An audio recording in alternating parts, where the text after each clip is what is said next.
How'd you get paired with Bubba? Ray Traylor took a slingshot suplex from Tully Blanchard on Atlanta TV. Ray was he was doing jobs. He'd had like 12 matches. Ted Allen trained him, which basically meant Ted took some money from him and said, okay, now here's where you buy your tights, and grab the guy's head. But he was 365 pounds, and the Wombat, which is what Arn used to call him, Tully, the Wombat, was 198, and Tully slingshot suplexed him. And Dusty said, you know, that's a big old boy. If he can get up for the Wombat, I'm going to be able to figure out something to do with it. And he took him off TV for like 12 weeks, had him grow a little bit. He was working as a prison guard. He was at Cobb County. That's what he did.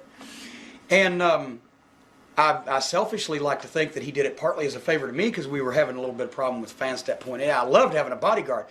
Goddamn, nobody messed with you when you had Bubba standing behind you.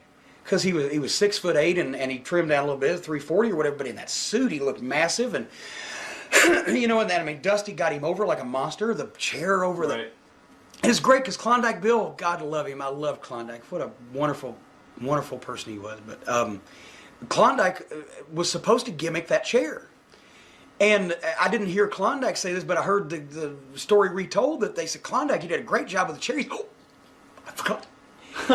Dusty just whooped, and it didn't even knock his hat off. It would never happen again. A gimmick chair would knock your hat off. It didn't even knock his hat off. Right. Just right, a horse collared him like that. Seat flew everywhere. And he just calmly did this, straightened the head up a little bit, started taking his tie off, like he was going to just calmly kill Dusty in front of all these people.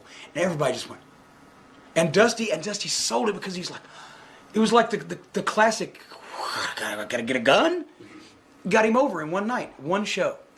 And Bubba was a natural worker. He didn't know what he was doing, or he didn't know why he was doing things at that point. He only had 6 months worth of matches, but he could move for a guy that size, and he had agility, and he could take bumps, and he didn't care. Boom, you hit me with this shit.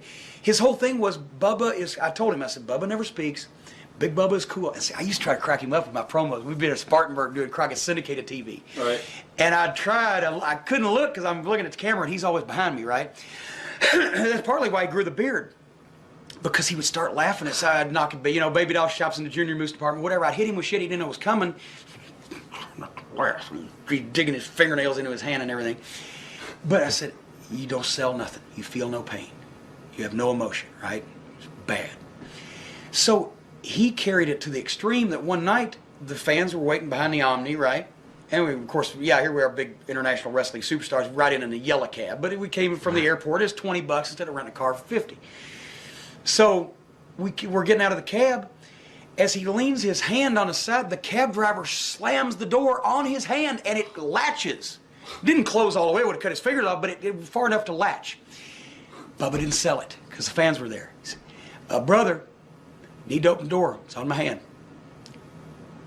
Brother, because the guy didn't hear him at first. He was like, he talks so soft. And the guy, oh shit, and he opened the door. Thank you. Once he got inside, he was down on the ground, but he didn't sell shit in front of people. He lived that fucking thing. And that's what made it.